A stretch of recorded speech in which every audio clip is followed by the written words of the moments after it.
You should be familiar with this pattern that we're going to be walking. You've seen it several times before. We're going to break down what we were doing in 3C. Walk it down, and then we'll turn around, break it down again so that you get it from another angle. Rick?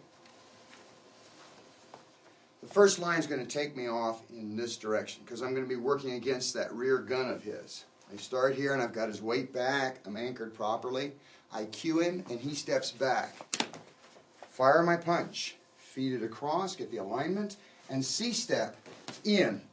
The foot doesn't land until this hat makes contact. This is going to make contact a fraction of a second before this goes down. Got his weight back. My weight is over my lead leg. I cue him, he steps back. I'm moving outside of him. I punch, I'm going to come back in, and C-step. Cue him, punch, feed it around, C-step. Now we'll do it again going the other way. I'm going to be at that 4 o'clock angle. Hacksaw to shift his weight back. Arm anchored down. Cue him. Shuffling off toward his backside. Feed the arm.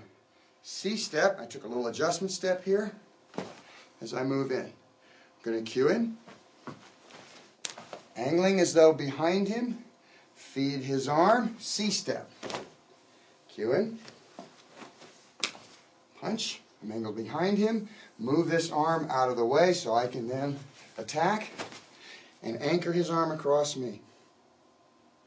That's the pattern broken down in what we were doing before.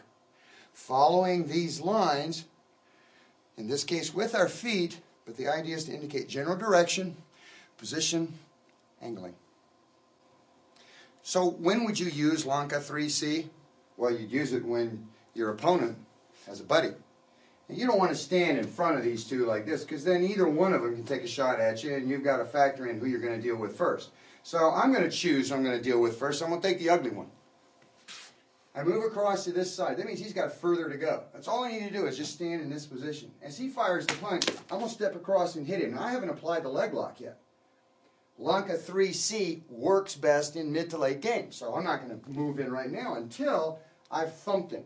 Then I feed this across, come in and hat, knee him, and shove him right into the other guy. And as for a bonus, I get to break this guy's ankle on the way. Now he's got to come at me through him. You use Lanka 3C lots of places, but this is a really good one when you got to deal with the guy assaulting you and his buddy. Boom. Boom. Boom. Boom.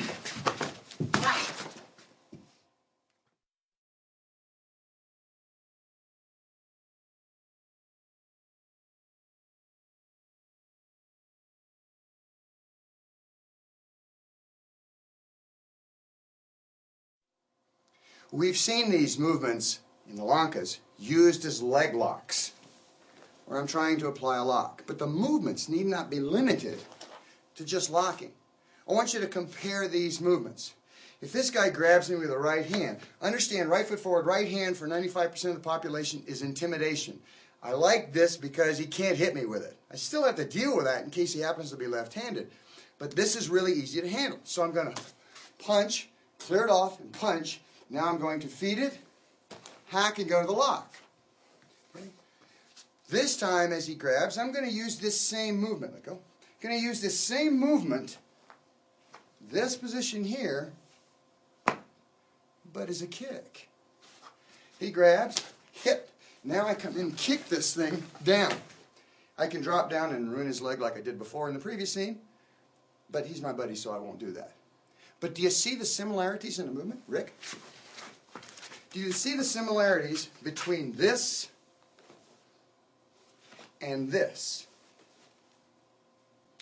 The C-step can be a lock just as easily as it can be a kick. Remember I said that Lankas 3 and 4 are not suited to the early game, but that Lankas 1 and 2 really are? Well, I'm going to use that same kicking example I used before, but I'm going to apply an early game Lanka late. And here's the way that works. He strikes, I pop him. This is the same entry I was making, moving outside, feed it across here, I kick. Once he goes down, I can either apply the right, dropping it down there, or I can shuffle in quickly and drop this one here. So I used Lanka 1 and I used Lanka 2 in the late game. Before moving on to Lanka 4, we should briefly revisit Lanka 1. Remember, in Lanka 1, I grind my shin against him to cue. That tells him he should be backing up. But in a real fight, that grind would be an attack, not a cue. It would be applied very aggressively. Here in Lanka 3, we cue with a knee tap. We simply tap, he backs up. Then I do whatever I want. In reality, what that would be is, when I cue him from this position, now this is the application in the street, I'd simply smash through, now I've got the other leg. And I can waste his leg for him. That would be a smash. The application for Lanka 1 would be likewise in that, here I am, I'm lined up on him. And I can shift his weight back, that's fine. But to increase its latent combat potential, I'm just going to smash right through with the back leg. Boom! Now you can take it, break it, in all kinds of ways. Shake it, bake it, you get the idea. Okay, what I want to do is smash through. Now as long as the weapon is already pointed in this direction, you don't have to be in a particular stance to get the weapon pointing there. If it's already pointing there, you want to use it. Now, some folks are going to say, well, you can hurt your own knee smashing knee to knee. But it's just like soccer. If he and I are soccer players, a good coach is going to tell you, if you find the ball between the two of you, you don't want to hesitate because you're thinking, golly, he's going to hit me. He who hesitates will meditate horizontally. I hesitate, he comes in with a kick, bam! It won't hurt his leg, but it'll sure tear the dickens out of mine. So if your gun is there and you attack him with your knee, if you attack with momentum and aggression on your side, he'll be hurting. Your knee won't. So if the gun's already pointed there, use it. Don't worry about the stance. These Lankas cue you into that kind of thinking. I know where his legs are. I know where to fire. Unless he starts walking like a crab. While we're on the subject of early game Lankas, these open stance Lankas, and combat potential, remember that Lanka 1, as I just said, has very high immediate, obvious combat potential, and the latent potential as I smash through is also very high. This idea of latent combat potential applies to Lanka 2 as well. I've told you this before, but I want you to see the connection between Lanka 1 and 2 and this concept. If I'm in this position, obvious combat potential is only a 3 out of a 5 as I buckle his knee. So there's the obvious element. The latent element, I buckle his knee, then I drop down on it. This demonstrates, this genuflecting right here, demonstrates its latent potential. A word about cueing here.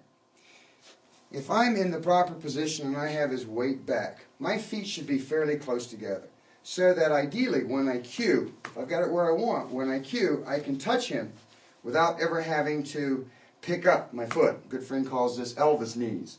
So I can pop him here. If you're way back here, even if you've got his weight there, and you've got to come up on one leg to make the cue, then first off, you're not adhering. You need to be closer to him. You want to have all your weight over this leg so that the cue just reaches. Now sometimes it can't be done. This is where you want to be ideally. Okay? We're all working, myself, everyone I know, is working toward getting it right. That'd be getting it right. Everybody's got some improvement to make. Throughout this Lanka, we've observed one rule. Shin oriented on our opponent's near leg. We've used the second of our 2 stances, the twist stance.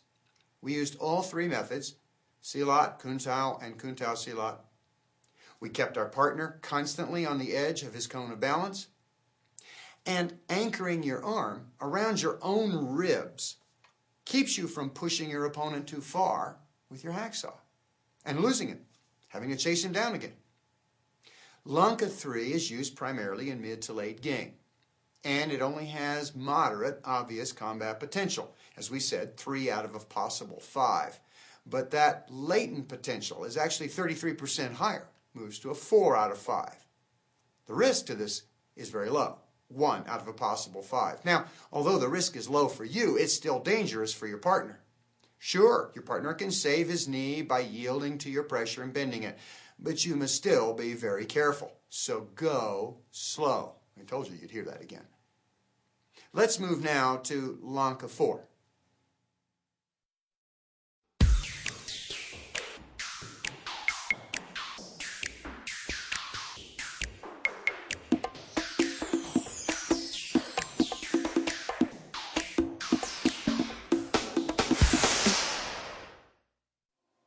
Ron Richardson and I are going to do Lanka 4A several times down, back and forth, and then we'll break it down for you after that. Ron, right foot here.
The window of opportunity for this stance, like Lanka 3, is mid to late game. The stance is a twist stance. Leg contact is my shin on his shin. This is my left, his right. The risk factor is very high. It's 5 out of a possible 5. And the combat potential is high, not as high as the risk factor. It's only a 4 out of 5. Lanka 4 is our second twist stance Lanka. Just as Lanka 3 is the complement to Lanka 1, it uses the same like leads. Lanka 4 is our complement to Lanka 2. It uses the same unlike leads. Like the Lankas before it, this one is also practiced using our 3 methods. Its best window of opportunity, in other words, when you might most effectively employ it, is mid and late game. Seldom will you use it as your initial move. Leg contact is like Lanka 2, for it works on unlike leads, only this time it's shin on shin, like Lanka 1. Lanka 4's risk factor is actually higher than Lanka 1. Lanka 1 was a 4 out of 5 when I'm in this position. And that's because I can do to him what he can in turn do to me. Lanka 4, however, has the highest risk factor here. It has a lower combat potential, but the risk factor is much higher. And that's because even though I can do things to him, he can do worse to me. The vulnerability occurs because I don't get my foot turned out and my knee pointed on him at the same time. The further you turn your foot out in either direction, the more off angle your knee gets. That means that mine has greater vulnerability and exposure. But like Lanka 3, and all the Lankas for that matter, any vulnerability is significantly reduced by proper execution. I want his weight back. In this case, I want his body twisted and my weight forward. Then that vulnerability really no longer exists. But if you don't get the position right, you're definitely vulnerable. Like Lanka 3's similarity to Lanka 2, Lanka 4 has only slightly less obvious potential as its open stance complement, Lanka 1. But like Lanka 3, Lanka 4's latent potential is higher than its obvious potential. Lanka 4's obvious combat potential is pretty high anyway. It's 4. However, its latent combat potential kicks it up to the top, 5 out of a possible 5. Let's walk the drill again. This time we'll describe what we're doing. We're going to walk Lanka 4A down the pattern and break down all the pieces for you. Ron? I'm going to start in this position. I have a left shin on shin lock applied on him. I have a 3-dot alignment. His arm is across here, and I've got his weight shifted back off that leg. I cue my partner, and then I step off at this diagonal. I'm in a position where I'm getting away from that gun, but staying on the inside of his arm is insufficient because he can still tag me if he continues rotation. I neutralize that by shifting it across here. As I do, I move my body into position, come in then, apply my lock, and then I grind. Once I get everything else shifted, then I apply the grind. I cue him, and he steps back, and I'm smothering in, getting away from that other gun, immediately sliding it across and coming into this position. I'll be very close to him. I could bite him if I had to. Couldn't bite that too well. From here, then, I pop him in the knee again. I'm going to angle off here, right behind him, sticking. I guide it across as I move. Then I come in to my lock, cue him. Again, stepping off here, you can see the crossover occurs on this line. Indicates my position. It happens to indicate my foot direction that it moves, but that's not always the case, remember. Then I make my C-step and I lock in. I cue it. I'm going to follow this diagonal. Here's my body position on the line. My body position on the line. My body position and overall direction on the line. Now we're going to do this again from the other side. Ron? From this side, going left to right now. I cue him, angling off behind him, but quickly get his arm where I want it to where it's now more difficult for him to fire his punch. As I move across, his arm moves. C-step in, lean forward, cue him. Stepping off the diagonal, feeding across, C-step in, cue him. Stepping off on the diagonal, across, coming back in on the diagonal, C-step, cue him. Then I come back, step across, C-step, cue him. Diagonal, feed it, come in, lock. Then you could continue to back and forth as the room allows. But now you've seen it applied with all these angles as they work across the floor. Let's see about breaking down individual elements now. When you swing your partner's arm and adjust the foot position to the lock, you can actually do this a couple of ways. You can swing his arm, make your step, and then your lock. Or you can swing your arm as you're making your step, either way because you have control of this. Come in and make your lock. You'll develop a preference over time for which way you like doing it. What's happened in my case is I developed a preference for one, then I saw the benefit to the other, developed a preference for that, bounced back and forth until I found one that just really worked for me. That really is the process of learning, trying different things until you find the one that works for you. Let's look now at a possible application for Lanka 4A. You may be thinking Lanka 4A looks a bit complicated. I mean, where on earth would you use such a method?